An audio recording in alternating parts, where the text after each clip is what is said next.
करोड़ों दर्शकों का मिल रहा साथ। एमपी की बात एमपी न्यूज के साथ। नमस्कार, आप देख रहे हैं एमपी न्यूज़ टीवी का खास शो चुनाव के नाव और मैं हूं आपके साथ नमन मटके। मध्य प्रदेश में चुनावी हलचल है, जहां बीजेपी और कांग्रेस दोनों ही दल विधानसभा चुनाव के लिए तैयार नजर आ रहे हैं। मध्य प्रदेश के अलग अलग अंचलों में बीजेपी और कांग्रेस दोनों ही दलों के बड़े नेता जो हैं वो लगातार पहुंच रहे हैं, रैलियां कर रहे हैं, जनसभाएं कर रहे हैं और साथ ही साथ जो प्रत्याशी हैं वो जनसंपर्क के लिए भी चुनाव मैदान में निकल चुके हैं। चुनाव के नाव आपके लिए हम लेकर आए हैं और जिसमें हम बीजेपी और कांग्रेस दोनों ही दलों के नेताओं से वो सवाल करेंगे जो आम जनमानस के मन में है। हमारे साथ बीजेपी और कांग्रेस दोनों ही दलों के नेता यहाँ पर मौजूद हैं, जिनसे मैं आपका परिचय कराऊंगा। सबसे पहले मैं आपका परिचय कराऊंगा, महेश बसवाल जी हैं, आप पार्षद हैं और बीजेपी के वरिष्ठ नेता भी हैं। आप श्रवण सिंह चावड़ा जी हैं, आप बीजेपी के वरिष्ठ नेता हैं और लगातार जो है जनसेवा के क्षेत्र में सक्रिय रहते हैं। आप संतोष वर्मा जी हैं, आप वरिष्ठ कांग्रेस के नेता हैं, आप भी लगातार जो है जनसेवा के क्षेत्र में सक्रिय रहते हैं और पार्षद के चुनाव भी जो है ये लड़ चुके हैं। तो चलिए सबसे पहली शुरुआत हम भारतीय जनता पार्टी से करेंगे और जानेंगे कि अब की बार क्या कुछ मुद्दे लेकर बीजेपी जो है जनता के बीच जा रही है और क्या कुछ विकास का विज़न अब की बार बीजेपी ने जनता के बीच रखा है। श्रवण जी, सबसे पहले आपसे जानेंगे क्या कुछ विज़न लेकर के अब की बार हम जनता के बीच जा रहे हैं। देखो, जिस तरीके से विगत 2003 से हमारी सरकार है मध्य प्रदेश में, संयोगवश पिछले 15 महीने के लिए कांग्रेस की सरकार बनी थी, तो जो 2003 से पहले का मध्य प्रदेश और 2003 के बाद का मध्य प्रदेश, अभी जिस नव मतदाता जो जुड़े हैं उन्होंने 2003 के पहले का मध्य प्रदेश नहीं देखा था और 18 साल में, आज 19 साल में उसकी उम्र, वो पहली बार वोट डालेगा। तो जब 2003 के पहले के मध्य प्रदेश की तुलना और 2003 के बाद के आज 2023 में खड़े, तो यहाँ पर चाहे इंफ्रास्ट्रक्चर का काम हो, युवाओं के लिए काम हो, ऐसे अनेकों कार्य हमारे पास है कि हम वो लेकर जनता के बीच में जा रहे हैं और उसका प्रतिसाद भी हमको मिल रहा है। आप जो देखते हैं कि पिछली बार कहीं ना कहीं 2018 में सीट हमारी 4 भले ही से कम थी, पर वोटिंग परसेंट हमारा कांग्रेस से 1.5% ज़्यादा था और पूरे मध्य प्रदेश में 41,000 और कुछ ऊपर दोनों पार्टियों का वोट जोड़े तो हमारा वोट ज़्यादा था। तो जो कहीं ना कहीं पिछली बार जो छोटी मोटी कुछ त्रुटियां हुई है वो त्रुटियां सुधार ली है और इस बार भारतीय जनता पार्टी ने जो लक्ष्य दिया है, हम 150 से 160 के बीच में, अभी ग्रामीण क्षेत्र हो या शहरी क्षेत्र हो, तो ऐसी अनेकों योजना है। योजना के बीच में हम जो लोगों के बीच में जा रहे हैं तो हमको उसका प्रतिसाद मिलता है। हमारे साथ जो महेश बसवाल जी हैं, आप पार्षद हैं, जिम्मेदार पद पर हैं, इनसे जानेंगे क्या कुछ विकास का विज़न लेकर के बीजेपी अब की बार जनता के बीच पहुंच रही है। महेश जी, पार्षद हैं, क्या कुछ विकास का विज़न लेकर हम जनता के बीच जा रहे हैं, क्या विकास के वादे हम जनता से कर रहे हैं अब की बार मध्य प्रदेश के विधानसभा चुनाव? देखिए, भाजपा की कथनी और करनी में ही सब कुछ दिखता है। जिस प्रकार मध्य प्रदेश के अंदर दिग्विजय सिंह के काले शासनकाल को समाप्त करते हुए टेम्पो से मेट्रो का दौर, हमने टेम्पो समाप्त करके आज हम मेट्रो के दौर में आ चुके हैं। इंफ्रास्ट्रक्चर की बात करोगे तो अब मध्य प्रदेश एक ऐसा राज्य बन चुका है जो पूरे भारत के अंदर एक अपने आप में स्थान और कीर्तिमान प्राप्त कर चुका है। आप देखिए, महिला सशक्तिकरण की बात करें तो मुख्यमंत्री शिवराज सिंह चौहान जी ने मुख्यमंत्री बनने से ही तुरंत बाद महिला सशक्तिकरण को बढ़ावा देते हुए पहली योजना लेके आए, मुख्यमंत्री कन्यादान योजना। इसी योजना के माध्यम से धीरे धीरे पड़ाव पार करते करते महिलाओं को सशक्त करते हुए राशन कार्ड को उन्होंने मजदूर डायरी के अंदर बदला, फिर मजदूर डायरी के माध्यम से उन्होंने कई योजनाओं के माध्यम से जनता को लाभान्वित किया। आप देखिए, संबल योजना हो, है ना, संबल योजना के माध्यम से लाभ दिए। फिर मुख्यमंत्री कल्याणकारी योजना, ढेर सारी जन कल्याणकारी चलाई गई, उसके अंदर भी 36 से ज़्यादा योजनाएं उन्होंने चला दी। आयुष्मान कार्ड उन्होंने बनाया, मजदूरों को अच्छे अच्छे हॉस्पिटलों में पहुंचा दिया। आज खुशहाली की ओर हमारा प्रदेश बढ़ रहा है। हम ज़्यादा दूर नहीं देखें, हमारे इंदौर शहर को देख लो, मेट्रो आज यहाँ पर दौड़ने वाली है, जिसका ट्रायल रन हो चुका है।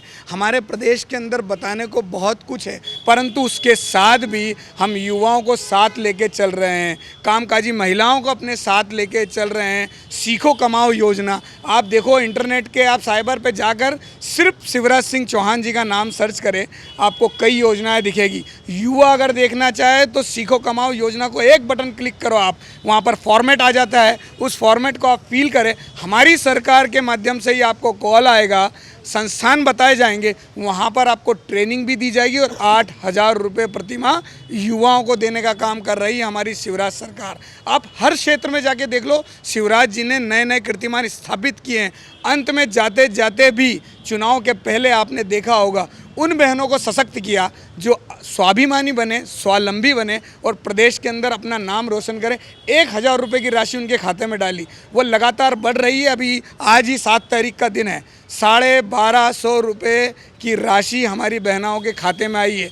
मैं बस्ती बहुल क्षेत्र का पार्षद हूँ, मैं समझता हूँ कि 1,000 रुपये की राशि उन बहनों के लिए कितनी मायने रखती है। ये शिवराज सरकार है जो सिर्फ निचले तबके को साथ में लेकर नहीं चलती, अगड़े पिछड़े हर का ध्यान रखती है और एक सशक्त भारत निर्माण में सहभागी बनती है।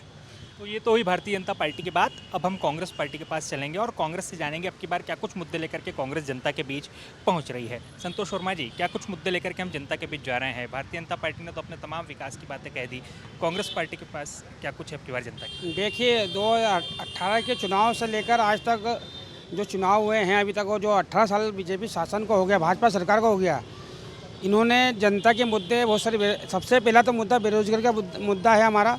उसके बाद साथ साथ हमारे ऐसे कई जो महंगाई का मुद्दा है, महंगाई के साथ साथ जो क्षेत्रों में आज बेरोजगार युवा घूम रहा है, उनको रोजगार नहीं मिल रहा है, सरकार योजना निकाल नहीं पा रही है। ऐसे मुद्दों को लेकर कांग्रेस के जो हमारे वरिष्ठ नेता माननीय कमलनाथ जी के नेतृत्व में 2018 में हमारे जो सरकार में हमने जो बनाई थी, उसके बाद आज फिर इन्होंने ऐसे विधायकों को खरीद फरोख्त करके बीजेपी हमेशा अपना उल्लू सीधा करती है, जनता को बेवकूफ़ बनाती है, अच्छे अच्छे सपने दिखाती है और मीठे मीठे प्रलोभन देकर चुनाव में अपना उल्लू सीधा करके सीधे अपनी सरकार बनाने के बाद जनता की कोई सुन नहीं लेते हैं लोग। और जनता के साथ हमेशा इन्होंने छल और कपट करा है और सिर्फ हिंदू और मुसलमान की राजनीति इन्होंने करी है चुनाव में। आज भी आप देख लें, ये मुद्दों अभी आ भी रहेंगे और ये इस मुद्दों को लगातार उठाते रहेंगे। चुनाव में कोई ना कोई ऐसा कांड करवा देंगे जिससे हिंदू अलग वोट अलग हो जाएगा, मुसलमान वोट अलग हो जाए। इनका यही मंशा होती है और यही इनकी राजनीति रही है। मध्य प्रदेश के विधानसभा चुनाव के रण में अब की बार बीजेपी और कांग्रेस के साथ एक और दल है जिसने जमकर सुर्खियां जो है मध्य प्रदेश के सियासी गलियारों में बटोरी है, और वो दल है जयस, यानी जय आदिवासी युवा संगठन। जयस के जो राष्ट्रीय अध्यक्ष हैं वो भी हमारे साथ जुड़े हैं। अब इनसे ही हम जानेंगे कि मध्य प्रदेश में जो 18 साल से ज़्यादा का समय भारतीय जनता पार्टी की सरकार का रहा है, क्या कुछ आदिवासियों को मिला है, और यदि जयस को मध्य प्रदेश की जनता मौका देती है तो किस तरह के काम आदिवासियों के हित में किए जाएंगे। बताएं किस तरह के काम हम आदिवासियों के हित में करेंगे और अब की बार जयस किन मुद्दों के साथ चुनाव मैदान में उतरी? देखिए, मध्य प्रदेश की जनता ने और आदिवासियों ने पिछले 77 वर्षों से आदिवासी क्षेत्रों से कांग्रेस और भाजपा के विधायक बनाते आए हैं। समय समय पर जब जब जरूरत लगी कांग्रेस की सरकार भी बनी मध्य प्रदेश में, भाजपा की सरकार भी बनी, लेकिन आदिवासियों के जो मूलभूत मुद्दे हैं, जो संवैधानिक अधिकार है, वो अब तक अमल में नहीं लाए गए। सबसे बड़ा आदिवासियों का मुद्दा 5वीं अनुसूची को लेकर है। 5वीं अनुसूची की मांग हम लोग आज़ादी के बाद से करते आ रहे हैं, लेकिन कांग्रेस ने ना इस मुद्दे को और इस संविधान अनुच्छेद को अमल में लाए, ना भाजपा की सरकार लाई है। तो ये दोनों के दोनों ही पार्टियां आदिवासियों को सजावट समझती है और आदिवासियों के मुद्दों को कभी भी मुकर्रता से नहीं उठाई है। अभी हम लोग इस पिछले 10 वर्षों से आदिवासी क्षेत्रों में काम कर रहे हैं। जय आदिवासी युवा शक्ति जयस ने भी अपने समर्थित निर्दलीय प्रत्याशी इस मैदान में उतारे हैं और मध्य प्रदेश में 18 सीटों पर हम लोग हमारे प्रत्याशी लड़ने जा रहे हैं, उतर चुके हैं मैदान में और चुनावी मैदान में हैं। इस बार हम लोग कांग्रेस और भाजपा को वोट न देते हुए हमारे जो कैडर हैं, जो संवैधानिक अधिकारों की बात करते हैं, जो मुद्दों की बात करते हैं, उन मुद्दों को लेकर चुनावी मैदान में हम लोग कहते हैं कि आदिवासी क्षेत्रों में आपने शिक्षा का स्तर क्यों नहीं बढ़ाया। आप देखेंगे अलीराजपुर आज सबसे पिछड़ा क्षेत्र है शिक्षा के स्तर में। आदिवासी क्षेत्रों में एक भी मेडिकल कॉलेज नहीं है, एक भी इंजीनियरिंग कॉलेज नहीं है, एक भी विधि कॉलेज नहीं है, एक भी नर्सिंग कॉलेज नहीं है। क्या आदिवासियों को शिक्षा से दूर रखने का काम कांग्रेस ने भी किया और भाजपा ने भी किया? क्योंकि दोनों की सरकारें रही है और अब तक क्यों नहीं हुआ? आप कहते हैं कि हमने सब कुछ रोजगार दे दिया। आज अभी हम लोगों ने 2018 में आदिवासियों ने कांग्रेस को पूरा समर्थन दिया, कांग्रेस की सरकार बनाई, लेकिन 15 महीने की सरकार में भी जो बैकलॉग पदों की भर्ती थी, बैकलॉग पदों की भर्ती पर कांग्रेस ने भी 15 महीने की सरकार में कुछ नहीं किया। और 18 साल से जो भाजपा की सरकार इस मध्य प्रदेश में शासन कर रही है, उसने भी बैकलॉग पद भरने की बात नहीं की। रहा सवाल कर्मचारियों का आता है तो पदोन्नति में आरक्षण वाला जो मुद्दा है वो एक बहुत बड़ा मुद्दा है, क्योंकि एसटी/एससी के कर्मचारी अधिकारी पदोन्नति आरक्षण को लेकर पिछले 2014 से संघर्ष कर रहे हैं। जहाँ माननीय सर्वोच्च न्यायालय ये कह चुका है कि अगर राज्य की सरकार चाहे तो पदोन्नति में आरक्षण लागू कर सकते, लेकिन राज्य की सरकार नहीं चाहती है। न कांग्रेस न भाजपा दोनों ही बात करना नहीं चाहते। पुरानी पेंशन योजना को बंद कर दिया गया है। किसानों को हम लोग कहते हैं कि 24 घंटे बिजली दी जाए, 24 घंटे पानी दिया जाए, लेकिन किसानों को 6 घंटे बिजली दी जाती है, वो भी रात में किसानों को परेशान होना पड़ता है।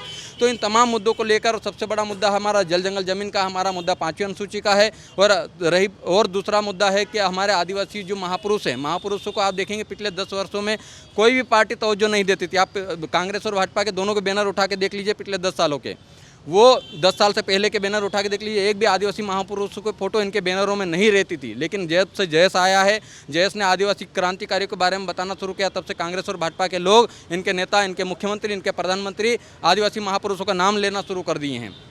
तो ये जयस की जीत है। हम लोगों ने एक एक्सपेरिमेंट किया था मध्य प्रदेश के 33 चुनाव में, जहां पर हमारे 70% जो जयस समर्थित उम्मीदवार थे, सरपंच बने, जनपद सदस्य बने, जिला पंचायत सदस्य बने, कहीं सेकंड नंबर पे भी रहे हैं, लेकिन दमदारी से लड़े हैं। और इसी दमदारी के साथ जहां जहां हम लोग मजबूत स्थिति में हैं, इस बार मध्य प्रदेश में 18 विधानसभा क्षेत्रों में हमारे समर्थित प्रत्याशी हैं। ऐसा नहीं कि हम लोग आदिवासी सीटों पे ही हैं, हम लोग सामान्य सीटों पे, महू में भी हमारा जय समर्थित उम्मीदवार है, मंदाता जो है वो भी सामान्य सीट है, वहाँ पर भी हमारा जय समर्थित उम्मीदवार है। और वो दोनों के दोनों सीटें, वो जो सामान्य सीटें वो भी हम लोग जीतने जा रहे हैं, और जो बाकी के 16 सीटें हैं वो भी हम लोग इस बार जीत रहे हैं। तो देखिए, निश्चित तौर पर जयस के अलग अलग तरह के जो आरोप हैं वो भारतीय जनता पार्टी के ऊपर हैं। भारतीय जनता पार्टी के प्रतिनिधि हमारे साथ हैं महेश बसवाल जी, उनसे हम सीधे जानेंगे।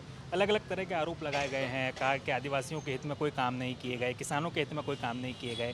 क्या लगता है, वाकई कोई काम नहीं किए गए भारतीय जनता पार्टी के? देखिए, ऐसा तो बिल्कुल नहीं है। आरोप निराधार और जिसका कोई तुक नहीं। मैं खुद मूसाखेड़ी वार्ड से पार्षद हूँ। मेरे वार्ड में लगभग 70% आदिवासी समाज निवास करता है। मुझे भरपूर समर्थन है। इंदौर की भील पलटन हो या आदिवासी भील कॉलोनी, लगभग 23 करोड़ के काम मेरे पूरे वार्ड में हुए हैं, और 12 करोड़ के काम मैंने खुद ने आदिवासी भील कॉलोनी में बनाए हैं। आप इंदौर में ही देखिए, कांति सूर्य टंटा मामा के नाम से भौरका चौराहे को बदलकर उनके नाम के देकर मूर्ति स्थापित कर दी गई है। भोपाल का एक सुंदर, जो भारत का सबसे अच्छा रेलवे स्टेशन उन्हीं के अनुयायियों के नाम से है, शहीदों के नाम से है, रानी कमलापति के नाम से है। आप देख रहे हैं इंदौर के अंदर लगभग 4.5 करोड़ की लागत से भगवान टंटिया मामा के नाम से स्कूल बनने जा रहा है। एक ऐसा स्कूल जो भूतो ना भविष्य मध्य प्रदेश के अंदर पहले कभी नहीं बना, जिसको नाम दिया मॉडल स्कूल, जहाँ की शिक्षा कक्षा 1 से लेकर 5वीं तक का स्कूल है, जहाँ पर कंप्यूटर के माध्यम से आदिवासी समाज का बच्चा पढ़ेगा। आप देखें, हमारे यहाँ के बच्चे न्यूजीलैंड, कनाडा और अमेरिका तक गए हैं। हमारी भील कॉलोनी के 6 बच्चे माननीय विधायक जी के माध्यम से, मुख्यमंत्री जी की स्कॉलरशिप के माध्यम से पढ़ रहे हैं। देखिए, और उसके बाद सबसे बड़ी चीज़ और सबसे बड़ी जीत आदिवासी समाज के हक में अगर निर्णय लिया गया तो वो है पैसा एक्ट।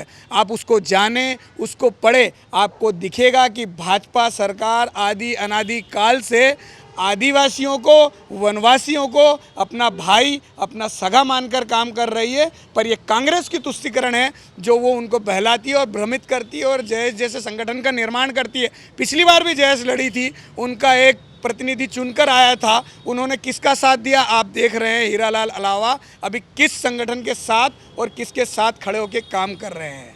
तुष्टीकरण की राजनीति नहीं, सबका साथ, सबका विकास और सबका विश्वास करने वाली भाजपा सरकार है। हमसे अलग नहीं है, हमारे भाई हैं, हम इन्हें साथ लेकर चल रहे हैं। परंतु न जाने क्या भ्रामक बातें फैल रही हैं और इनको भ्रमित कर रही है। खैर ठीक है, धीरे धीरे परिवर्तन आएगा। भाजपा सिर्फ और सिर्फ सर्वभाव, सर्वधर्म समभाव की बात करती है और सबको साथ लेकर चलती है। निश्चित ही आने वाले दिनों में जयस का भी हृदय परिवर्तन होगा और वो समझेगी कि भाजपा ही एक ऐसी पार्टी है जो उनके साथ चल रही है, उनके विकास के लिए चल रही है, उनके अस्तित्व की लड़ाई लड़ रही है। श्रवण जी, बहुत सारे आरोप जयस ने लगाए, कहा आदिवासियों के लिए कोई काम नहीं हो रहा, किसानों के लिए कोई काम नहीं हो रहा, क्या लगता है? देखो, जिस तरीके से अभी मुजालदे जी ने जो बात करी है कि 10 साल से जयस संगठन जो आया है, उसके बाद में आदिवासी जो महापुरुष थे, हमारा जब से संगठन बना है हमारा एक ही नारा है, पूर्ण विजय संकल्प हमारा, आदिवासी हमारी आँख का तारा। ये भारतीय जनता पार्टी इस काम को लेकर, अभी जैसे मेरे छोटे भाई बसवाल जी ने बताया कि कमलापति जी के नाम से रेलवे स्टेशन बनाया। आदिवासियों को पूरे 70 साल में जब आज़ादी, कांग्रेस ने एक वोट बैंक के नाम से इस्तेमाल किया है। जब से मध्य प्रदेश में भारतीय जनता पार्टी की सरकार बनी, हम अलीराजपुर ज़िले से डिंडोरी तक की बात करते हैं कि ऐसे दूर दराज के ज़िले कि जिनमें एक इस तरीके की बात थी कि जहाँ रोज़गार के कोई साधन नहीं थे। आप खुद भी है, जब भी कोई शहरी क्षेत्र में कोई अधिकारी काम करता था तो उसको इस तरीके से धमकाया जाता था कि तुझे अलीराजपुर झाबा में ट्रांसफ़र करा देंगे, तुझे डिंडोरी पहुंचा देंगे। आज की वर्तमान की स्थिति में जो मध्य प्रदेश का परिवर्तन भारतीय जनता पार्टी के कार्यकाल में हुआ है, तो कोई भी चाहे शिक्षक से लगाकर अधिकारी वर्ग, वो बड़े अपने सहर्ष के साथ में इन भाइयों के बीच में जाता है। रही बात के जो आरोप लगाने वाली, अभी देश के गृह मंत्री जी ने जबलपुर में श्रद्धेय रघुनाथ सिंह जी शंकर शाह के यहाँ पर भी जो हमारी ये मतलब हम पढ़ते थे उस टाइम पे भी ये इतिहास छुपा रखा था। इस देश में इतिहास को छुपाने की जो कृत्य कांग्रेस ने किया है कि वर्तमान जब देश आज़ाद हुआ था उस समय कांग्रेस का शासन था, तत्कालीन शिक्षा मंत्री लंबे समय तक कांग्रेस के रहे। उस इतिहास में आदिवासी भाइयों का जो इतिहास था वो छिपाया गया। तो जो वर्तमान उस समय की जो पीढ़ी रही थी वो आदिवासियों के वास्तव में इस देश के प्रति आज़ादी में उनका जितना योगदान था, जैसे क्रांति सूर्य टंट्या मामा जी का, कि जिन्होंने छुप कर इस देश की लड़ाई में, आज़ादी की लड़ाई में अपना योगदान दिया। अब 15-20 साल के अंदर जिस तरीके का परिवर्तन आया, हमारे पाठ्यक्रमों में हमारे महापुरुषों को पढ़ाया जा रहा, तो आप देख सकते हैं कि अब इंदौर जैसे महानगर में भी, जहाँ दूर अंचल के झाबुआ, अलीराजपुर तक के, डिंडोरी तक के आदिवासी भाइयों को रुकने की, पढ़ने की, रहने की, खाने की सारी व्यवस्था मध्य प्रदेश शासन पूरी व्यवस्था करती है। और ऐसे कितने ही नौजवान आदिवासी भाइयों ने मध्य प्रदेश का ही नहीं पूरे देश में अपना नाम रोशन किया है। ठीक है, कांग्रेस नेता हैं शिव घावरी, वो भी हमारे साथ जुड़े हैं। कांग्रेस से जानेंगे अब की बार क्या कुछ योजनाएं हैं कांग्रेस की आदिवासियों के हित में, किसानों के हित में। घावरी जी बताएं, क्या कुछ योजनाएं अब की बार कांग्रेस की है आदिवासियों के? कांग्रेस निश्चित ही भारतीय जनता पार्टी की कथनी और करनी के अंतर को आप खुद महसूस करेंगे। कांग्रेस की सरकार थी दिग्विजय सिंह के कार्यकाल में, उनका दलित एजेंडा चला, आदिवासी एजेंडा चला, सैकड़ों लोगों को रोजगार दिए, सीधी भर्ती करी, सीधी भर्तियों में उन्होंने किया, जहाँ पर जो आदिवासी भाई रहता था उनको उन पट्टे दिए। ये जितनी भी योजनाएं बनी, आज भारतीय जनता पार्टी क्या करती, केवल हमारे महापुरुषों पर, आदिवासी महापुरुषों के वहाँ जाके माल्यार्पण करने के अलावा कुछ नहीं करती और थोड़ी घोषणाएं करती है। 20 साल के कार्यकाल में शिवराज जी से पूछ लो कि 20 आदिवासियों को उन्होंने नियुक्ति दी क्या? कांग्रेस की एक कार्य योजना है, वो इन लोगों को रोजगार देंगे। भाई बसवाल जी मेरे अपने मित्र हैं, छोटे भतीजे भी लगते हैं वो, तो निश्चित उन्होंने बोला ना कि हकीकत में आदिवासियों के लिए जो कार्य योजना चल रही है, आदिम जाति कल्याण विभाग है, जिसके माध्यम से मेरी बेटी भी फॉरेन में पढ़ रही है, उनको मालूम है बसवाल जी को।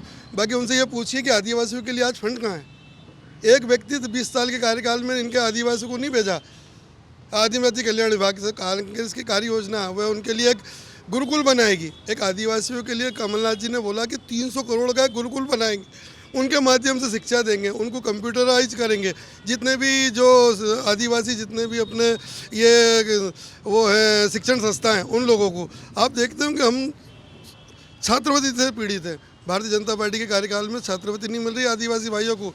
भाई से पूछिए, जो हमारे अपने बेटे खड़े हैं उनसे पूछिए कि आदिवासियों के लिए क्या कार्य योजना है। तो निश्चित ही इसके लिए कांग्रेस की एक बहुत अति महत्वपूर्ण कार्य योजना है, जो आदरणीय कमलनाथ जी ने अपने घोषणा पत्र में, अपने वचन पत्र में शामिल किया कि जो जहाँ रहता है उनको वहाँ पर स्थापित किया जाएगा। उनके रोजी रोजगार के लिए एक नई कार्य योजना लाएंगे, जिसके माध्यम से आदिवासियों का भला होगा और जिनके लिए एक औद्योगिक संरक्षण लागू करेंगे। जिस तरीके से मनरेगा थी, मनरेगा के माध्यम से कितने लोगों को रोजगार दिया, लगभग 90% आदिवासी उसके माध्यम से रोजगार प्राप्त करें। ऐसी कोई कार्य योजना भारतीय जनता पार्टी बता दो उनके 20 साल के कार्यकाल में, तो ऐसी कई कार्य योजना हैं। देखिए, भारतीय जनता पार्टी और कांग्रेस दोनों ही दलों के अपने अपने दावे हैं आदिवासी हित के लिए। अब हम सीधे जानेंगे, दोनों ही दल दावे कर रहे हैं। भाजपा बोल रही है हम भी आदिवासियों के लिए काम कर रहे हैं, कांग्रेस बोल रही है हम भी आएंगे तो आदिवासियों के लिए काम करेंगे। क्या वाकई कुछ ज़मीनी स्तर पर काम देखने मिल रहा है? देखिए, अभी मुझे एक अच्छी चीज़ आपके चैनल के माध्यम से सुनकर खुशी हुई कि भाजपा के जो साथी हैं वो आदिवासियों को आदिवासी कह रहे हैं। नहीं तो कुछ वर्ष समय पहले वो वनवासी कहते थे। ये आदिवासी बोलने पे हम लोगों ने मजबूर किया, तब जाके वो आदिवासियों का आदिवासी कहने पर मजबूर हुए हैं। और जिन कमलापति जी की बात कर रहे हैं, रघुनाथ शाह की बात कर रहे हैं, टंट्या भील की बात करें, टंट्या भील आज शहीद नहीं हुए थे, आज़ादी से पहले शहीद हो गए थे। रघुनाथ शाह आज शहीद नहीं हुए थे, 1855 के आज़ादी के समय के शहीद हो गए थे। लेकिन उनको जब सम्मान कब मिला? अब इन 4-5 सालों में क्यों मिला? क्योंकि जयस ने उनका नाम उठाया, जयस ने कहा कि ये हमारे क्रांतिकारी हैं, इन्होंने देश की आज़ादी में अपना महत्वपूर्ण योगदान दिया। तब जाके भारतीय जनता पार्टी के लोगों ने, भाजपा की सरकार ने उनका नाम लेना शुरू किया है। वही कांग्रेस ने भी किया। हम तो दोनों को कह रहे हैं। और जिस कांग्रेस के लोग कहते हैं कि हमने इतना किया, तो हम तो कह रहे हैं पिछले 77 वर्षों में आपने 5वीं अनुसूची धरातल पे अमल में क्यों नहीं लाए? आपकी केंद्र में भी सरकार रही, राज्य में भी सरकार रही, भाजपा की अभी केंद्र में सरकार है, अभी राज्य में सरकार है, 5वीं अनुसूची को अमल में ले आइए। दिक्कत कहाँ आ रही है? लेकिन कोई भी इस काम को करना नहीं चाहता। आदिवासी आप राष्ट्रपति बना दीजिए, उससे कुछ होना जाना नहीं है। आदिवासी के संवैधानिक अधिकारों को आप जब तक जमीनी स्तर पर धरातल पर अमल में नहीं लाएंगे, तब तक आप आदिवासी हितैषी होने का ढोंगी करते रहेंगे, उसके अलावा कुछ नहीं करेंगे। दोनों पार्टियाँ उसके लिए जिम्मेदार हैं, कोई एक पार्टी नहीं है। क्योंकि हम लोग इनके सताए हुए लोग हैं। हम लोगों को मजबूर होना पड़ा कि अब हमारा रास्ता हमको अलग बनाना पड़ेगा। ये कभी भी मध्य प्रदेश में तीसरी शक्ति को खड़ा नहीं होने दी है। जब तीसरी शक्ति, आप देख लीजिए, गोंडवाना गणतंत्र पार्टी महाकौशल में खड़ी हुई थी, उसको भी दबाया गया, उसको भी खत्म कर दिया गया। जैसे धीरे धीरे चल रहा था, उसको कांग्रेस के साथ जोड़कर या भाजपा के साथ जोड़कर खत्म करने की साजिश से रची जा रही। लेकिन आपका युवा पढ़ा लिखा युवा है, वो लॉ भी किया हुआ, वो इंजीनियरिंग किया हुआ, वो डॉक्टरेट किया हुआ, सब पढ़े लिखे युवा हैं, वो समझ चुके हैं। और इनके जो आदिवासियों के नाम पे जो राजनीतिक रोटियां जो सेकते हैं, अब बंद होने वाली हैं। इस बार तीसरा मोर्चा के रूप में हम लोग सामाजिक संगठन है, जैस हमेशा सामाजिक रहेगा, लेकिन निर्दलीय प्रत्याशी हम लोग उतार सकते हैं। ये संविधान ने और निर्वाचन आयोग का एक प्रावधान है, उसमें हम लोग कर सकते हैं, वो किया है हम लोगों ने। तो हम लोग हमारे मुद्दों के साथ अडिग हैं। और जिन क्रांतिकारियों के बारे में ये बढ़ चढ़ कर कह रहे हैं, आज इंदौर में अच्छी बात है कि इंदौर में टंट्या भील की स्थापना हुई, लेकिन टंट्या भील की मूर्ति जो भौरकुआ चौराहा था वहाँ क्यों लगी? इसके पीछे का कारण भी जयस के लोग हैं। जब अगर जयस की विचारधारा नहीं आती, तो ये लोग आज भी टंट्या भील को याद नहीं करते और आज भी टंट्या भील को चोर और डाकू कहते। हम लोगों ने कहा टंट्या भील सबसे पहले शहीद हुआ, इस देश के लिए आज़ादी दी, अंग्रेजों को भगाने में काम किया, इसलिए टंट्या भील को याद किए हैं। हमारा मुख्य उद्देश्य, आप अभी रोजगार की बात कर रहे थे, कह रहे थे कि औद्योगिक क्षेत्र लगाएंगे। आप औद्योगिक क्षेत्र के नाम पर आदिवासियों की ज़मीन को छीनने का काम करते हैं, जबकि संविधान में आदिवासियों की ज़मीन छीनने का अधिकार ही नहीं है। किसी भी गैर आदिवासी को आदिवासी क्षेत्र में जाकर आदिवासियों की परमिशन के बगैर वहाँ पर उद्योग स्थापित नहीं कर पाता। लेकिन सरकार आदिवासियों की ज़मीन छीनने के लिए वहाँ पर उनका विस्थापन करके गुजरात भेज रही है। वो गुजरात जाकर पलायन करें, वो अपनी संस्कृति से दूर होते जा रहे हैं, अपने परिवार से दूर होते जा रहे हैं। उनको क्यों भगाया जा रहा है? हम लोग कह रहे हैं कि आप छोटे छोटे कुटीर उद्योग लाइए, लघु उद्योग लाइए, और जिस ज़मीन पर आप उद्योग लगाना चाहते हैं वहाँ पर आदिवासियों को पार्टनर बनाइए, ना कि उनको विस्थापित कीजिए। मुआवजे के नाम पर, आपको भी पता है, मुआवजे के नाम पर 1 रुपया अगर जारी होता है तो 25 पैसे उस ज़मीन के मालिक को मिलता है। हम लोग चाहते हैं 25 पैसे नहीं, अगर आप उद्योग लगा रहे हैं तो 50-50% की पार्टनरशिप होनी चाहिए, वहाँ पर हिस्सेदारी होनी चाहिए। तब तो आप कहेंगे कि आप आदिवासी हितैषी हैं। आप सरकार का जो एजेंडा है, जो योजनाएं चला रही हैं, अभी आप भाई साहब कह रहे थे कि सरकार की बहुत सारी योजनाएं हैं जो भाजपा ने चलाई है, तो कहाँ है? अनुच्छेद 275 के तहत एक गच्छित राशि होती है, उस धनराशि का उपयोग आदिवासियों के शिक्षा में किया जाना चाहिए। आदि व्यक्ति विकास में खर्च होता, अगर वो व्यक्ति विकास में खर्च होता तो आज आदिवासी बच्चे हार्वर्ड यूनिवर्सिटी में पढ़ रहे होते, वहाँ से पढ़ाई कर रहे होते, वो लॉ कर रहे होते, वहाँ पे डॉक्टरेट की डिग्री कर रहे होते। लेकिन इन्होंने नहीं किया। उस धनराशि को ये लोग सड़क बनाने में, मकान बनाने में खर्च कर देते, टंकी बनाने में खर्च कर देते। तो आदिवासियों का विकास कहाँ है? आदिवासी अगर इतने शिक्षित होते तो आज चीफ सेक्रेटरी आदिवासी होता, क्यों नहीं है? आज आप देख लीजिए कितने हाई कोर्ट है भारत देश में, कितने, एक सुप्रीम कोर्ट है, सुप्रीम कोर्ट में कोई भी जज आदिवासी नहीं है, ना ही किसी भी हाई कोर्ट में भी, किसी भी हाई कोर्ट में आदिवासी जज क्यों नहीं है?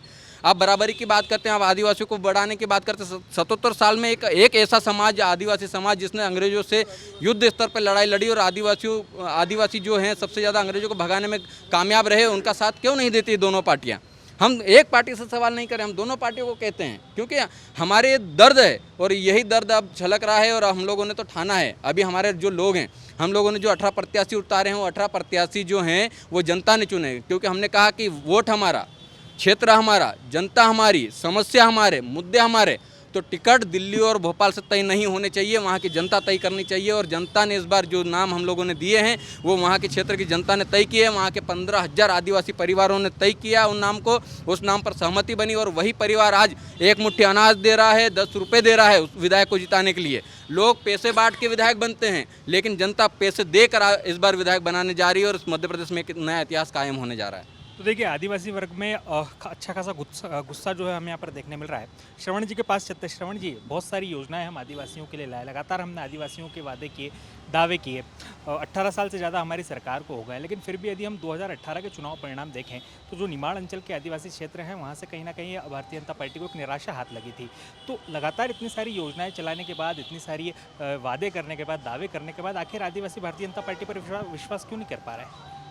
देखो, जिस तरीके से 2018 में मध्य प्रदेश में आदिवासी जो बहुल सीटें थी, वो हमारे भोले भाले आदिवासी भाइयों को कमलनाथ जी ने एक अपना घोषणा पत्र जारी किया था कि हम आपको पैसा एक्ट चालू कर देंगे, आदिवासी युवाओं को रोजगार के नाम से कि 4,000 रुपये महीना हम स्वामी विवेकानंद योजना के नाम से, पूरे मध्य प्रदेश में वो आदिवासी इलाके के लिए नहीं थी, जिसमें आदिवासी बहनों के स्वयं सहायता समूह का ऋण माफ़ कर देंगे, ऐसी जो योजना चलाकर और कहीं ना कहीं उनको बरगलाया गया। और मध्य प्रदेश में जो सत्ता परिवर्तन पिछली बार 2018 में हुई थी, एक जैसे जिस संगठन से मुजालदे जी है, जय आदिवासी संघ संगठन जैस, ये जैस संगठन उस टाइम पे जब शुरू हुआ था, उसकी शुरुआत तो इन्होंने जो विपक्षी दल है कांग्रेस, उनके साथ में एक बड़ी जिस तरीके की इनकी जो भी वार्ता हुई है, पहले शुरू में बातचीत चलती रही, फिर आखिरी में कांग्रेस की तरफ से इनके जो प्रदेश के अध्यक्ष अलावा जी, वो कौन से टिकट पे लड़े आप जानते हैं कि ये रिश्ता दोनों का 2018 में। पर धन्यवाद देता हूँ आदिवासी भाइयों को, जैस के माध्यम से जो कांग्रेस ने जो 15 महीने में इनके साथ जो छल किया, तो ये उस चीज़ को समझ गए। और आज 2023 के चुनाव में जैसा भाई बता रहे हैं कि 18 से अधिक सीट पर जय आदिवासी संघ चुनाव लड़ रहा है। ये लोकतांत्रिक देश है, लोकतांत्रिक व्यवस्था है, यहाँ पर सबको अधिकार है चुनाव लड़ने का। पर 70 साल से जिस तरीके से छला गया था कि जो आदिवासी जो हमारे पूर्वज थे, उनको कुछ चीज़ें समझ में नहीं आई, पर 15 महीने के कार्यकाल में, क्योंकि आप समझ सकते हैं मनावर से जो विधायक है हीरालाल अलावा जी, उन्होंने किसको मत किया था? कमलनाथ जी को, और उनकी सरकार बनी थी। तो ये जो 15 महीने के शासन में ही हमारे आदिवासी भाई समझ गए। अभी 2023 में एक ज़बरदस्त उत्साह का माहौल है। मंडला, डिंडोरी, अलीराजपुर, झाबुआ, बड़वानी, सेंधवा से लगाकर जो महू में भी हमारे आदिवासी भाई बड़ी संख्या में है। हमारे ग्रामीण जिले में ही महू विधानसभा आती है। 2018 के चुनाव और 2023 के चुनाव में ज़मीन आसमान का फ़र्क है कि झूठ की राजनीति एक बार चल सकती है, वो बार बार नहीं चलेगी। इसलिए 2018 में कहीं ना कहीं हमसे समझाने में कुछ छोटी मोटी त्रुटियाँ रही होगी और कांग्रेस उसमें आगे निकल गई थी। इसलिए आदिवासी भाई बहुत सीधी जाति है, बहुत भोले लोग हैं, ये बहुत जल्दी अपनी बातों को, जो मुजालदे जी बोल रहे हैं कि वास्तविकता में उनके साथ में जो 70 साल में जो होना था वो हो नहीं पाया। विगत 10-15 साल से जो मध्य प्रदेश सरकार में और 10 साल से माननीय मोदी जी के आने के बाद में पूरे देश में और विश्व स्तर पर हमारे आदिवासी भाइयों को, आदिवासी महापुरुषों को जो स्थान मिला है, उसके पूरी तरीके से मध्य प्रदेश सरकार के साथ में केंद्र सरकार ने भी अपना पूरा योगदान दिया है। और ये लड़ाई सिर्फ चुनाव तक की नहीं है, वास्तविकता में जो पूर्वजों ने जो जिस तरीके से देश के लिए लड़े, आज भी कहीं भी निर्माण होता है, हम इंदौर जैसे महानगर में रहते हैं, तो कहीं भी निर्माण होता है तो शुरुआत कहाँ से होती है कि जिस तरीके से कहाँ भी कोई भी काम, कठिन से कठिन कार्य भी करने के लिए हमारे आदिवासी भाई अपने कंधे से कंधा लगाकर हमेशा आगे रहते हैं। तो चुनाव के समय की राजनीति नहीं है, 10 दिन का चुनाव है। हमेशा इस मध्य प्रदेश को गढ़ने में, इस देश को गढ़ने में आदिवासी भाइयों का योगदान रहा। उस योगदान को भुनाने का काम, उस योगदान को जनता के बीच में जो बताने का काम कांग्रेस ने नहीं किया था।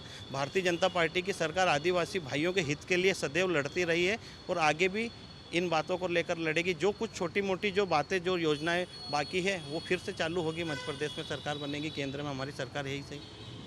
संतोष वर्मा जी के पास चलेंगे। संतोष वर्मा जी, आप पर भी जैस लगातार अलग अलग तरह के आरोप लगा रही है, बोल रहे आपको भी लंबा समय जो है प्रदेश की सरकार में मिला, लेकिन फिर भी आपने आदिवासी हितों के लिए कोई बड़ा काम करके नहीं दिखाया। देखिए, मैं तो सबसे पहले सर्वप्रथम आदिवासी समाज को मैं नमन करूंगा, क्योंकि आदिवासी समाज का जो एक हिस्सा है हमारी देश की सरकार को चलाने में, और उनका बहुत अहम योगदान रहता है। और ये मेरे भाई साहब ने बोला, भाई ने बोला कि जैस ने बोला कि ये आदिवासी समाज जो है एक मेहनती समाज है। मैं ये निश्चित जानता हूँ कि 18 साल से भाजपा का शासन रहा। शिवराज सिंह मामा ने क्यों नहीं अलीराजपुर, झाबुआ में वहाँ पे नए नए रोजगार खुलने के फैक्ट्री डालने के, जहाँ पर रोज़गार मिले, आदिवासी भाइयों को पट्टे मिले, उनकी सरकार के उनकी जो ज़मीन है उनको छीनने के बजाय उनको वहाँ पे उनको ज़मीन का मालिक बना दिया जाए। इस योजना पे क्यों नहीं काम किया? सबसे पहली चीज़ ये हमेशा एक ही बात बोलते हैं कि 70 साल में कांग्रेस ने भैया कुछ नहीं किया। भैया आप लोग आ गए थे, 18 साल में आपके योगदान बताओ तो बहुत सारे जो आदिवासी भाइयों के लिए मेहनत करी हो या उनके लिए रोज़गार के लिए। मगर एक बात बोलूँगा, आदिवासी समाज जागृत हो गया है। उनके युवा जो बच्चे हैं वो शिक्षा अच्छे स्तर पर कर रहे हैं, पढ़ रहे हैं। अब उनको अपना अधिकार मांगने का अधिकार प्राप्त हो चुका है। तो कांग्रेस हो या बीजेपी भाजपा से मैं बात नहीं कर रहा हूँ, मैं एक समाज की बात कर रहा हूँ। समाज में जब तक युवा जागृत होगा और उसको शिक्षा अच्छी मिलेगी और अपने अधिकारों की लड़ाई वो लड़ेगा, निश्चित तौर पर आदिवासी समाज में तो आगे जाएगा। जिस भी सरकार आएगी, भाजपा की हो कांग्रेस की हो, आदिवासी समाज को आप अनदेखी नहीं कर सकते। उनके लिए आपको काम करना पड़ेगा। आप भी देख लो, अलीराज झाबुआ में जाके देख लो, मैंने एक चप्पा घुमा है। वहाँ के कई जगहों पर रोडें नहीं है, गाड़ियाँ नहीं निकल पाती हैं। ग्रामीण क्षेत्र में चले जाओ, वहाँ पे बिजली नहीं है, बिजलियों का अभाव है वहाँ पे, आप देख लीजिए। और वहाँ के जो आदिवासी समाज है हमारा, उनका जीवन स्तर बहुत नीचे है। वो रोजगार उनको मिल नहीं पा रहे हैं। मैं कल की बात बताऊं कि कम से कम 15 से 20 भाई लोग आदिवासी समाज के आए थे। मेरा मन बोला उनसे बात करूं। उन्होंने बोला, मैंने भैसा कहाँ से आए? बोले भैया हम झाबुआ से आए। मैंने कहा के लिए? बोला हम यहाँ पर 10 दिन या 15 दिन के लिए एक काम मिला, हम उसको, आपको कितनी सैलरी मिलती है, नौकरी का कितना पर डे के हिसाब से? उन्होंने बोला भैया हमको 400 रोज़ मिलते हैं। इतनी दूर से अगर हमारा युवा आया है यहाँ काम करने इंदौर में, तो आप समझ लो झाबुआ में क्या आप भाजपा की सरकार में आदिवासियों के लिए रोजगार की योजना क्यों नहीं चालू करी उन्होंने? आदिवासी भाइयों के लिए क्यों नहीं वहाँ पर हमारी फैक्ट्रियाँ खुलवाई?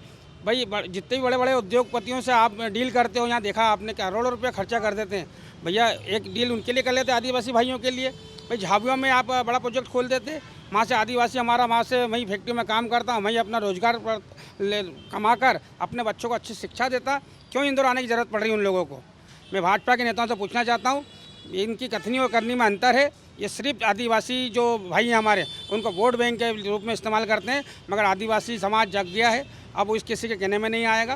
कांग्रेस ने आदिवासी जो है हमारी समाज, उनके लिए बहुत सारी योजना भी लागू करी। कई योजनाओं के उन्होंने पट्टे वितरण करे। भैया मेरे भाई शिव गौरी जी ने बोला, कई योजनाओं के लाभ उन्होंने बताए। ऐसे हम कई योजनाओं को लेकर, आदिवासी समाज को लेकर कांग्रेस लेकर चली है, मगर इनको आदिवासी का जो समाज का समर्थन कांग्रेस के साथ देता है, इनको पसंद नहीं है। इनको ओबीसी पसंद है। ओबीसी के साथ मिलकर ये काम करते हैं। जब नहीं बोलते हैं कि भैया ओबीसी, हम भैया कांग्रेस को ओबीसी को कौन चला रहा है? प्रत्येक विषय कौन चला? भाजपा चला रही है। मुस्लिम समाज के जो वोट हैं उनको काटने का काम कौन कर रहा है? ओबीसी को खड़ा करते हैं। जब भी कोई चुनाव आता है मध्य प्रदेश में भी, यार मुस्लिम समाज के वोट काट दिया जाए, जिससे कांग्रेस को नुकसान होगा। क्योंकि बड़ा जो एक मुस्लिम समुदाय है और अन्य समाज के जो आदिवासी समाज के मेरे भाई हैं, वो कांग्रेस के प्रति समर्पित हैं, कांग्रेस को वोट डालते हैं, कांग्रेस के लिए आगे उनको सरकार बनाने के लिए उनकी मदद करते हैं। इनको ये चीज़ें पसंद नहीं आती हैं। इनको सिर्फ पसंद आता है समाजवाद में, आप वोट डालो, राजनीति करो। ये भाजपा की कथनी करनी रही है। तो देखिए, कांग्रेस का आरोप है भारतीय जनता पार्टी पर कि बीजेपी की कथनी और करनी में अंतर है। महेश बसवाल जी हैं, इनसे जानेंगे, कांग्रेस आरोप लगा रही है कथनी और करनी में अंतर है। कैसी कथनी और करनी में अंतर मुझे बताएं। भारत में करीब कई राज्यों में हमारी सरकार है। आप देखिए, ऐसा कोई भी राज्य नहीं होगा जहां पर भाजपा द्वारा चलाई गई योजना के अंदर हमने इस प्रकार का कोई भेदभाव किया हो कि हमारे कांग्रेस के मित्र कहते हैं कि हम मुस्लिम को अलग रखते हैं या दूर रखते हैं। आप बताइए, अभी अभी हमें मुख्यमंत्री श्री शिवराज सिंह चौहान जी ने योजना चलाई, इससे पहले माननीय प्रधानमंत्री जी की ढेर सारी योजनाएं चल रही है। एक भी योजना में ऐसा हुआ कि हमने किसी की जाति, किसी का वर्ग, किसी वर्ग विशेष के बारे में पूछा हो, उसका उल्लेख हुआ? सर्वधर्म समभाव, सबका साथ, सबका विकास और सबका विश्वास की धारा पर काम करने वाली भारतीय जनता पार्टी है, जो सबको साथ लेके चलती है। लाडली बहना जैसी इतनी बड़ी योजना आप देख रहे हैं, प्रदेश के अंदर लगभग 1.25 करोड़ से भी ज़्यादा बहनों को इसका लाभ दिया जा रहा है। क्या किसी के अंदर पूछा क्या कि आप किस वर्ग के हो, किस वर्ग विशेष से आते हो, किस समुदाय से आते हो, किस जाति से आते हो? सबको साथ लेकर सिर्फ इतना कि वो महिला है, महिला सशक्तिकरण के लिए काम करने वाली हमारी सरकार है। सबको सारी योजनाओं का लाभ मिल रहा है। आप बताओ, हम आयुष्मान कार्ड बनाते हैं, 5 लाख रुपए तक का फ्री मुफ्त इलाज देते हैं हमारे यहाँ के अस्पतालों के अंदर। क्या वहाँ पर हम पूछते हैं कि आप किस वर्ग विशेष के हो? सबके लिए की जाती है, सबके लिए योजना। कौन सी तुष्टीकरण, कहाँ क्या? ये कांग्रेस भूल रही है। 70 साल के कार्यकाल में सिर्फ वोट बैंक के नाम पर वो मुस्लिमों का उपयोग करती आ रही है। आज मुस्लिम जाग रहा है,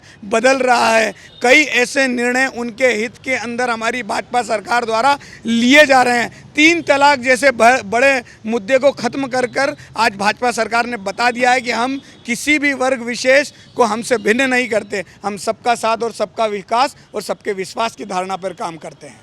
तो ये हुई भारतीय जनता पार्टी और कांग्रेस की बात। तब हम जनता के पास चलेंगे और जनता के मुद्दे जानेंगे कि क्या कुछ प्रमुख मुद्दे अब की बार विधानसभा चुनाव में है। जी बताएं, क्या कुछ प्रमुख मुद्दे हैं अब की बार विधानसभा चुनाव में? क्या चाहते हैं आप बीजेपी और कांग्रेस? भाई हम तो बेरोजगारी दूर हो और विकास चाहते हैं इस शहर में, इस देश में। देखिए, युवाओं का सवाल है कि बेरोजगारी दूर होना चाहिए और विकास होना चाहिए। श्रवण जी क्या मानते हैं? वास्तविकता में बेरोजगारी दूर होना चाहिए युवाओं को। जिस तरीके से 1985 के दशक में देश के तत्कालीन प्रधानमंत्री राजीव गांधी जी एक बात बोलते थे कि मैं 1 रुपया पहुंचाता हूं तो जनता के पास में 15 पैसे पहुंचते हैं। ये राजीव गांधी जी का व्याख्यान है। और आज देश में ऐसी कोई सी भी योजना, चाहे मोदी सरकार की योजना हो, मध्य प्रदेश सरकार की हो, सीधा हितग्राही के खाते में वो पैसे पहुंचते हो। मोदी जी ने 2014 में प्रधानमंत्री बनने के बाद में सबसे पहले कोई सोचा तो वो जन धन खाते, जिसमें पूरे देश के करोड़ों लोग ऐसे थे कि जिन्होंने बैंकों का मुंह नहीं देखा था। तो जो स्वर्गीय राजीव गांधी जी की जो सोच थी वो उस बात को लागू होती थी कि जो भी योजना, जैसे अभी मुजालदे जी ने बताया कि मुआवजे से लगाकर कोई सी भी तो हितग्राही के खाते में नहीं पहुंच पाती थी। रही बात बेरोजगारी की, तो बेरोजगारी एक ऐसा मुद्दा है कि जो चुनाव के समय उठाने वाला नहीं है। इसके लिए पूर्व सरकार जब अटल बिहारी वाजपेयी जी थे, उन्होंने सबसे पहले बेरोजगारी को हटाने के लिए जो किसानों से जुड़ा मुद्दा था कि हर गांव में पक्की सड़क बनना चाहिए, क्योंकि पक्की सड़कें ही उन्नतिशील राष्ट्र की पहचान रहती है। कि जब किसान अपने खेत में खुद फसल लगाएगा तो वो पहले पगडंडी रास्ते थे, बैलगाड़ी के रास्ते थे, घोड़े के रास्ते थे, पूरी फसल शहर तक नहीं ला पाता था। जब से प्रधानमंत्री ग्राम सड़कें योजना बनी तो किसानों की हालत सुधरी। गांव का नौजवान किसान अपनी फसल मंडी तक लेके आता है, दूध का व्यापारी दूध बाजार तक लेके आता है। तो बेरोजगारी को दूर हटाने का प्रयास उस समय से हुआ था। हम प्रधानमंत्री तत्कालीन अटल जी को याद करते हैं कि आज मध्य प्रदेश में नहीं, पूरे देश में ऐसा भी कोई गांव नहीं बचा होगा कि जो पक्की सड़क से नहीं जुड़ा है। अब तो ये 2014 के बाद से इस तरीके का वातावरण बन गया कि एक गांव में एक सड़क मुख्य होती थी, अब गांव के जोड़ने का, गांव से गांव जोड़ने का, तो जो सड़कें बनाने का, इंफ्रास्ट्रक्चर खड़ा करने का काम है मोदी सरकार का, शिवराज जी की सरकार का। उससे इंफ्रास्ट्रक्चर के साथ में बेरोजगारी भी दूर हो रही है, रोजगार मिल रहे हैं, कई कॉलोनियाँ का विस्तार हो रहा है तो कई फैक्ट्रियाँ बन रही हैं। तो बेरोजगारी कहीं ना कहीं जो ग्रामीण क्षेत्र में सबसे ज़्यादा उत्पन्न हो रही थी, विगत 10 साल और 15 साल के अंदर वो उसका प्रतिशत कम हुआ। अभी पूरी तरीके से वो ख़त्म नहीं हुई है, उसका प्रतिशत कम हुआ, पर उसको कम करने का प्रयास अगर किसी ने किया है तो भारतीय जनता पार्टी की सरकार ने किया है। हम गर्व के साथ वो कह सकते हैं कि यही पहल जो पिछले 50 साल पहले से जो सोची जाती, तो आज जो भारत की अर्थव्यवस्था है, विश्व की 5वीं अर्थव्यवस्था में हम शुमार हुए पिछले 10 साल से। इस तरीके की जो बातें पहले सोची जाती तो आज भारत अमेरिका के बराबर पर रहता। पर आप सबको आपके चैनल के माध्यम से हम धन्यवाद देना चाहते हैं कि 10 साल से जो देश ने पूर्ण बहुमत वाली सरकार नरेंद्र मोदी जी को प्रधानमंत्री बनाया, तो हम 5वें नंबर पर आए हैं और आने वाले जो 5-10 साल में हम पहले दूसरे नंबर पे भी आएंगे। जो बेरोजगारी का जो मुद्दा है वो चुनावी मुद्दा नहीं है, उसको चुनावी मुद्दे से नहीं जोड़े, वो एक आम आदमी की जन भावना से जुड़ा हुआ मुद्दा है।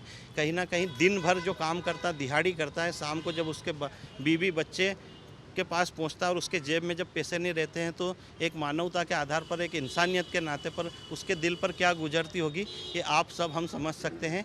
पर जिस तरीके से इंफ्रास्ट्रक्चर के माध्यम से बेरोजगारी ख़त्म हुई है, आगे भी वो क्रम चलते रहेगा और बेरोजगारी का 100% पूर्ण हो जाए, तभी भारत माता को परम वैभव पर ले जाने का जो हमारी पार्टी का मुख्य उद्देश्य है। तो भारत माता परम वैभव पर तभी पहुंचेगी कि जब अंतिम पंक्ति का व्यक्ति भी खुशहाल होगा, तभी भारत माता परम वैभव पर पहुंचेगी। और उसका प्रयास भारतीय जनता पार्टी के कार्यकर्ता होने के साथ में हमारे देश के प्रधानमंत्री पूरा कर रहे हैं। तो भारतीय जनता पार्टी का दावा था कि हमने जो है बेरोजगारी पर काम किया और लगातार बेरोजगारी जो है वो कम होती नज़र आ रही है। आदिवासी अंचल के युवा भी हमारे साथ हैं, इनसे जानेंगे क्या कुछ समस्याएं अभी भी आदिवासी अंचल में देखने। देखिए पैसा के नाम पे भाजपा ने हमें जो बेवकूफ़ बनाया है वो सबके सामने, क्योंकि भाजपा जो है अब पैसा एक्ट के नाम पर वोट तक नहीं मांग पा रही, ये सबके सामने देखने को मिल रहा है। क्योंकि अगर आदिवासियों के लिए अगर पैसा प्रभावी होता तो भाजपा जो है ज़ोर शोर से प्रमोट करती है, लेकिन भाजपा पैसा को प्रमोट नहीं कर रही है, पैसा के नाम पर वोट नहीं मांग पा रही। इसका कारण है कि उसके जो पैसा के जो नियम बनाए गए हैं वो अप्रभावी है, कोई काम के नहीं है। अगर पैसा एक्ट के जो नियम है अगर अच्छे प्रभावी होते, काम के होते, तो आदिवासियों को जेएस जैसे संगठन नहीं आते सामने। जेएस को अगर लड़ने में अगर अहम भूमिका है तो वही है कि आदिवासियों के साथ अन्याय हो रहा, उपेक्षा हो रही, तिरस्कार हो रही है। अगर पैसा एक्ट लागू होता या प्रभावी होता तो जो है सरकार को इतनी भूमिकाएं नहीं निभानी पड़ती, पैसा नहीं लगाना पड़ता, खर्चा नहीं करना पड़ता। देखिए, युवाओं का आरोप है, आदिवासी युवाओं का आरोप है, महेश बसवाल जी के पास चलेंगे। आदिवासी युवा आरोप लगाने कि पैसा एक्ट के नाम पर धोखाधड़ी हो गई उनके साथ। कैसी धोखाधड़ी? अभी तो पैसा एक्ट आया है, उसे पढ़ो, जानो, समझो। ग्राम सभाओं को अधिकार दिए गए हैं। 70 साल पहले से जो कांग्रेस आज तक चली आ रही है वहाँ पर सिर्फ छलावा होता था। अभी मित्रवर मुजालदे जी ने कहा था कि उनके जेवर रख लिए जाते थे, ज़मीन रख ली जाती थी, गिरवे कर लिया जाता था और हथिया लिया जाता था।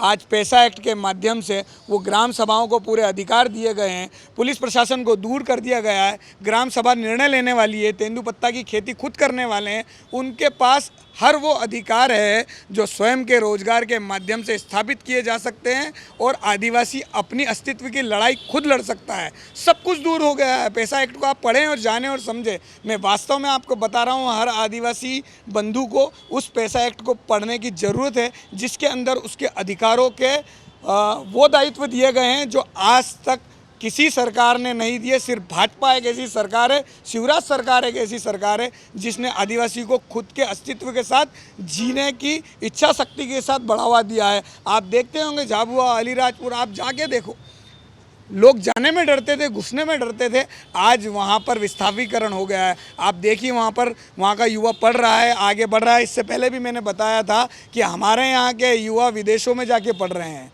आदिवासी समाज के युवा पढ़ रहे हैं। मैं खुद मेरे क्षेत्र में लगभग 3,500 स्क्वायर फीट ज़मीन के ऊपर एक वाचनालय बना रहा हूँ जो संपूर्ण आदिवासी समाज को समर्पित रहेगा। हमारे एक एक जनप्रतिनिधि को उनकी चिंता है, परंतु पता नहीं क्या है, भ्रमित हो रहे हैं हमारे यहाँ के आदिवासी समाज के युवा, पता नहीं किस मायाजाल में फंसे हुए हैं। जयेश को भी देखिए आप, पिछली बार भी ये खड़े हुए थे, इस बार भी खड़े हुए हैं। कोई बात नहीं, ये लगातार खड़े होते रहें, पर इनकी कथनी और करनी का अंतर इन्हें आगे चल के समझ में आएगा कि एक कांग्रेस सरकार इन्हें बी टीम के रूप में उपयोग कर रही है, भाजपा के अगेंस्ट खड़ा करती है, और जब जीत के आते हैं तो आप परिणाम देखते हो, हीरालाल अलावा इनके साथ हो जाते हैं। ऐसे ही 18 उम्मीदवार अगर उनमें से कोई जीत के आता है तो वो कांग्रेस का साथ हो जाएगा। मुझे बताइए, ये जयेश है या कांग्रेस की बी टीम है? देखिए, बड़ा आरोप लगाया महेश बसवाल जी ने कि ये जयेश है या फिर कांग्रेस की बी टीम है। ये रिश्ता क्या कहलाता है जयेश और कांग्रेस के बीच का? देखिए, जयेश ना तो कांग्रेस की ए टीम है, ना बी टीम है, ना भाजपा की ए टीम या बी टीम है ना। ये कहने वाली बात है।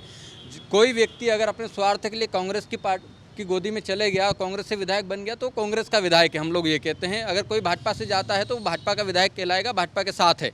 जयेश किसी के दोनों ही दलों के साथ नहीं है, इसलिए तो स्वतंत्र रूप से निर्दलीय रूप के उम्मीदवार के रूप में मैदान में है।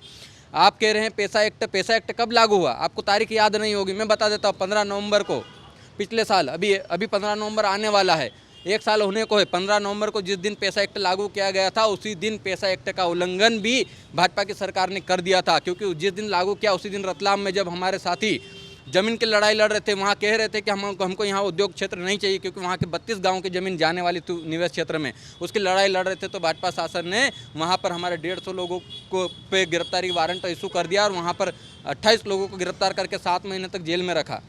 आप किस पैसा एक्ट की बात कर रहे हैं?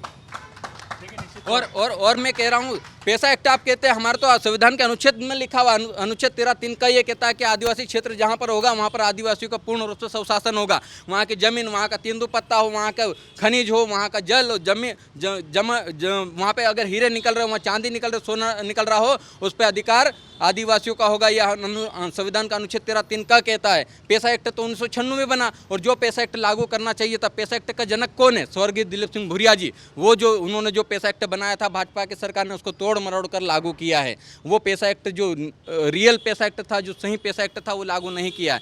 तो ये जो बातें हैं, हम लोग भी पढ़े लिखे लोग हैं, हम अनुच्छेद भी जानते हैं, आर्टिकल भी जानते हैं, है ना। हमने अंग्रेजों से लड़ाई लड़कर इंडियन इंडिपेंडेंट एक्ट 1935 में हम लोगों ने आज़ादी ले ली थी। देश को आज़ादी 1947 में मिली, लेकिन आदिवासी उससे पहले आज़ाद हो चुका था। उस आज़ादी के बासिंदों को भुला दिया गया, उन आज़ादी की लड़ाई लड़ने वालों को भुला दिया गया। ये पैसा एक्ट आदिवासियों के लिए झुंझुना है। अगर पैसा एक्ट का सही से पालन होता तो हमारे लोगों पे FIR दर्ज नहीं होती। उस पैसा एक्ट, आपके भाजपा द्वारा जारी किए पैसा एक्ट में क्या लिखा है कि आदिवासी जो ग्राम सभा के पूछे बगैर किसी भी थाने पे FIR दर्ज नहीं होगी। लेकिन आप ऐसा हो रहा कि आप मीडिया के साथ ही रिपोर्ट निकाल कर देख लीजिए, पूरे आदिवासी क्षेत्रों में जहां जाओ वहां आदिवासियों पर जरा सी बातों पर, लड़ाई झगड़ों पर FIR दर्ज की जा रही। ग्राम सभा को नहीं पूछा जा रहा। तो पैसा एक्ट कहां पर अमल में आया? हम वही अमल की बात करें, उसी 5वीं अनुसूची के अमल की बात करें। अगर आप 5वीं अनुसूची को अमल में ला देते हैं तो हम लोग कांग्रेस और भाजपा को आज कहते। और ये दोनों ही पार्टियां मुगालदे में हैं। इनको लग रहा है कि हमारी सरकार आने वाली, कांग्रेस के साथियों को लगता है कांग्रेस की सरकार आ रही है, भाजपा के साथियों को लगता है भाजपा की सरकार आ रही है। और पिछले 2018 में आप देख लिए हैं कि आदिवासियों के बगैर सरकार नहीं बनी। जयस ने साथ दिया तब कांग्रेस की सरकार बनी थी। और इस बार आदिवासी जो है वो जाग चुका है, खुद मैदान में है। तो हम 18 सीट पर लड़ रहे हैं। इस बार दोनों को बहुमत नहीं आने वाले हैं। और जो हमारे 18 साथी वो जीतने वाले हैं। और इसी 18 साथी में से एक मुख्यमंत्री बनेगा जो हमको साथ देगा, जो हमारे मुद्दे के साथ रहेगा, वो हमको समर्थन देंगे। हम किसी को समर्थन नहीं देंगे। इस बार आदिवासी मुख्यमंत्री बनने जा रहा है। कांग्रेस और भाजपा की सरकार नहीं आ रही है। चलिए, आखिरी सवाल जनता से यहाँ पर लेंगे और फिर कार्यक्रम के समापन की ओर बढ़ेंगे। इस तरफ अब हम चलते हैं। बताइए किस तरह के मुद्दे हैं आपकी बार चुनाव? हमारी पार्टी का मुद्दा ये है कि गरीब, जितनी भी गरीब है, महिलाएं हैं, ये जो दे रहे हैं 1200 बिजली के बिल के अंदर है ना, जितनी भी 2-2 हज़ार रुपये के बिल आ रहा है, वो बिल का ऊपर है ना करना चाहिए काम, छूट देना चाहिए। तो देखिए, निश्चित तौर पे महेश बसवाल जी के पास चलेंगे। महेश बसवाल जी, एक बड़ी बात यहाँ पर कही कि लगातार जो है लाडली बहना योजना के तहत जो है पैसा महिलाओं तक पहुँचाया जा रहा है, लेकिन इसके अतिरिक्त महंगाई एक बड़ा मुद्दा है। लगातार बढ़े हुए बिजली के बिल आ रहे हैं, इसके बाद लगातार जो चीज़ें हैं उनके दाम बढ़ते चले जा रहे हैं। तो एक तरफ हम जनता की मदद करने के लिए उनको जो है आर्थिक मदद दे रहे हैं, लेकिन एक तरफ लगातार महंगाई बढ़ रही है। इस पर हम किस तरह से काम करेंगे? देखिए, ये तो चुनावी मुद्दा बनाकर पेश कर दिया गया है कि महंगाई बढ़ रही है। आज देखिए, रोजगार का स्तर कहीं ना कहीं बढ़ता जा रहा है। जहां मजदूरी 150, 200, 250 रुपये हुआ करती थी, आज 700 रुपये, 800 रुपये तक, 1500 रुपये तक पहुंच गई है। आप देखिए, कहीं ना कहीं बदलाव, परिवर्तन हर जगह आ रहा है। जिस प्रकार बच्चा पैदा होता है, बड़ा होता है, घुटने घुटने चलता है, खड़ा होता है और दौड़ता है, इसी तरह की रफ्तार आज हमारा प्रदेश पकड़ रहा है। आप देखिए, महंगाई अपनी जगह है, पर कहीं ना कहीं रोजगार दर भी आगे बढ़ रही है। और ये शिवराज सरकार है जो हर तबके का ध्यान रखती है, हर हिस्से का ध्यान रखती है, महिला सशक्तिकरण के लिए काम करती है।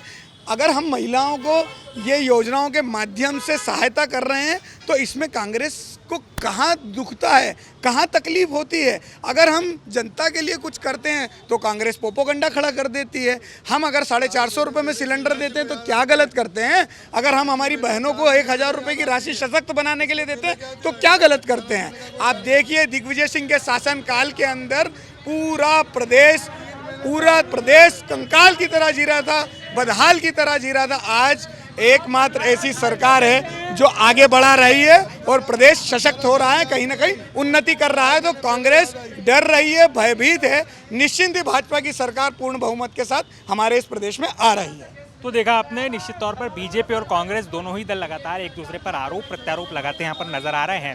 वहीं मध्य प्रदेश में चुनावी हलचल जो है वो रफ्तार पकड़ रही है। बहरहाल अब देखने वाली बात होगी कि मध्य प्रदेश की जनता बीजेपी या कांग्रेस किस दल को अपना आशीर्वाद देती है। MP न्यूज़ के साथ वीडियो जर्नलिस्ट अरुण यादव के साथ नमन मटके, इंदौर। करोड़ों दर्शकों का मिल रहा साथ। MP की बात MP न्यूज़ के साथ।